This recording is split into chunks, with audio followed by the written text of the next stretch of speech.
سالكا سبل المعالي مخلصا ترجو markasto oo aad barato xirfad cusub waa markasto oo ku furmo albaab cusub للعلم دوما طالبا لا تيأسن ففيه عذب المنهل يا أمتي عهدا بأن أتعلم فعلو شأنك بغيتي maxaa cashiro ah oo duruus ah ee ku jira oo ka baran karnaa ninka la yiraahdo Fahd al-Ahmad qisadiis waxaan ka baran karnaa dhowr cashir ayaa ku jirto ka baran karnaa koo waxaan ka baran karnaa inay aad iyo aad muhiim u tahay xirfadaha in la barto oo qofkii xirfad yaqaan ay u suurta gelin karto inuu noqdo xataa maal qabeen inuu noqdo qof aan caadi ahayn inuu noqdo qof nolosha ku guuleysta hadii aad leedahay hal xirfad oo muhiim ah oo dadka kale oo dhan aad uga fiican tahay hadii aad leedahay cashirada aan ka badanayn ayay kamid tahay casharka labaad oo ka baranayna wuxuu yahay in qofku markasta awood saaro wax uu ku fiican yahay arintaasu arin fudud ma ah dadka dhalinyarada waxa laga yaabaa inay iskala tahay wax aad iyo aad u fudud maya bani aadamku waxa uu ku fiican yahay unbu wax ka keeni kara wax aad ku fiicnayn wax kama keeni kartid laakiin nasiib darrada jirta waxa waaye dadka Soomaaliyeed gaar ahaan qof kasta wuxuu ku mashquulsan yahay meel aanan ahaynin meesha uu ku fiicnahay xirfad aanan ahaynin xirfadiisii ayuu joogaa idan waxba ka keeni ma meeshaana ka hormarima meel kale ka hormarina idan daa'iman ka fikir maxaa ku fiican tahay su'aashaas dhowr mar isweydii istijaabe meel badan gal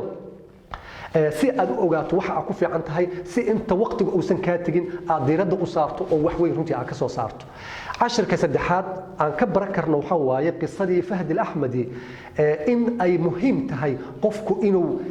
يعني هبوينك إلهي كباري إنه داها برناك كان إنه إصباره أو قال هذه ما حكوا في عنتها ما حد جود كتاي ما حكوا ولا كسنتهاي إني آد مهم كتاي أيضا كبر كرنا وعشر كسدحات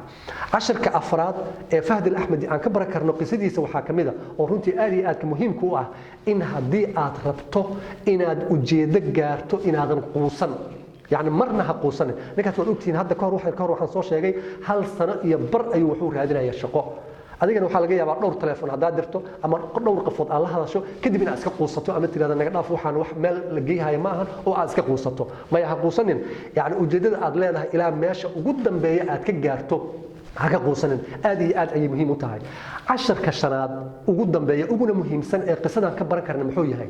إني آد مهم تاعي إن لو شقة يوم متضوع نمو أنت آدم جارين وح أعرفته بمعنى محل ولا جيدا قفكر ربا إنه الشقة في عنها أنتوا الشقة في عن كهر هنا وإنه خبرات قاطع فهد الأحمدي لح بلاد أيو جريدة المدينة وشقينا أصلا وحبا عن قادني تام معنى هذا محيد اللي كنت هاي إن أبا أنت إن خبرات قاطعته لو أركو وحات هاي برنامج صور إكتو حرفة هذا برنامج كانتو هبدا هذا برنامج كانتو ضدكم كبرتان آد أي مهم متاح أنا لو حلقة يا نصيب ده هذا جرتا أردد الجامعة لها كبحة مركو خرج جامعة وكبحوا وحور ربا إنه حفيز يبابور عد يجوري يأدون اسكو صارن إنه سهلوا taas waxa ka horeeyay halgan ayaa ka horeeyay dadaal ayaa ka horeeya khibrad inaad qaadato way marka experience-ga 6 bilood ilaa hal sano inaad qaadato oo aad shaqeyso oo voluntary ama qaab mutadawacnimo aad ku shaqeyso aad iyo aad ay muhiim u tahay si nolosha meel ka waaweyn oo guul runtii si aad u higsato waxa marka su'aal weyn oo muhiim ah maxay yihiin xirfadaha ugu muhiimsan ee bani aadamku u baahan yahay si nolosha ugu guuleysto dabcan waxa jira xirfado aad u fara badan ayaa jira oo nolosha qofka ka saacida inuu guul weyn gaaro laakiin waxaan ku soo koobayaa dhowr xirfadood oo qofku marna uusan ka maarmin noloshiisa waxa rabta ahaw ama qof yar ahaw ama shaqo dhaxan ahaw ama shaqo sare ahaw ama waxa rabta ahaw shaqooyin runtii xirfado aad ugu baahan tahay ayay noqonayaan xirfada koobaad oo aad ka loogu baahan yahay oo aan ku dhiirigelinayo inaad fadlan waqti iyo lacag iyo maskax gelisaan si aad u bar lahaydeen waxa way writing skills waa qoraalka sida wax loo qoro qofku hadii uusan qoraalka aqoonin sida wax loo qoro waa nasiib darro weyn horumarna ma gaarayo runtii haddana annaga Soomaaliya marka la joogo nasiib darradaas aad iyo aad ay u jirtaa waxaad arkaysaa kumanaan arday oo jaamacad ka baxay oo 16 sano wax baranayay laga soo bilaabo dugsi hoose ilaa jaamacad 16 sano hal warqadna uusan qori karin Soomaaliya kuma qori kariyo la luqad ajnabiga kuma qori kariyo luqadiisu kuma qori kariyo bal nasiib darro intaas ka weyn miyaa jirtay 16 sano inaad wax baranaysay laakiin aad qori karin xataa hal warqad oo sax ah aad qori karin idan writing skills ku aad ayuu muhiim u yahay qorista inaad wax qorto waa xirfadaha aad ka nolosha qofka uu ku shaqaysan karo horumar weyn uu ku gaari karo xirfadda labaad oo runtii aad ka muhiim ku ah waxa loo yaqaan public speaking ama hadal jeedinta marka rabto inaad dad saamayso waxaad ku saameyn kartaa hadalkaaga ayaa ku saameyn kartaa idan hadalku waa laf dhabar waa inaad barato qaabka dadka loo saameeyo qaabka dadka loo falgalo qaabka dadka loo baraarujiyo qaabka dadka markii attention-kooda loo soo jeediyo marka public speaking wuxuu ka mid yahay xirfadaha ugu qatarsan ee insaanku u baahan yahay si horumar u gaaro xirfadda saddexaad oo runtii marna qofku uusan ka maarmin noloshiisa waxa kamid ah xirfadda qorsheynta planning gaar ahaan qorshahaaga fog ujeedooyinkaaga sida loo qorto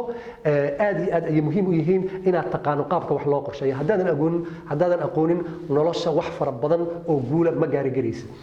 kartid xirfadda afraad oo runtii aad ka muhiim ku ah waxa kamid ah waxa loo yaqaan leadership skills xirfadaha la xiriira hogaaminta iyo qofku inuu ogaado shakhsiyadiisa iyo nooca ay tahay iyo wuxuu ku yahay iyo sida uu qaban karo iyo mawaahibta Ilaahay u hibeeyay iyo sida uga faa'iideysan karo inahaas oo dhan ina ka sii badan sida decision go'aan qaadashada xalinta khilaafaad waxaas oo dhan waa skill aad iyo aad qofku runtii u baahan yahay marka markasto oo xirfad cusub runtii aad samayso faa'iido fara badan oo aad u weyn ayaa runtii gaaraysa idan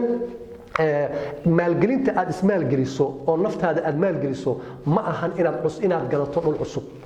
mana ahan inaad gadato ganacsi cusub inaad samayso macnaha ma aha waa inaad maalgeliso naftaada oo aad barato xirfad cusub xirfadaas oo aad iyo aad isbedel ballaaran noloshaada ku samayn doonta mustaqbalka dhow iyo mustaqbalka fogba waa ustaad mas'uul weheliye oo idin rajaynaya nolol raaxo leh raad fiican iyo raalli ahaanshaha eebe assalaamu calaykum waraxmatullaahi wabarakaatuh منزلي شمر وكن للعلم دوما طالبا لا تيأسن ففيه عذب المنهل يا أمتي عهدا بأن أتعلم فعلو شأنك بغيتي ومؤملي بالعلم نبني يا أخي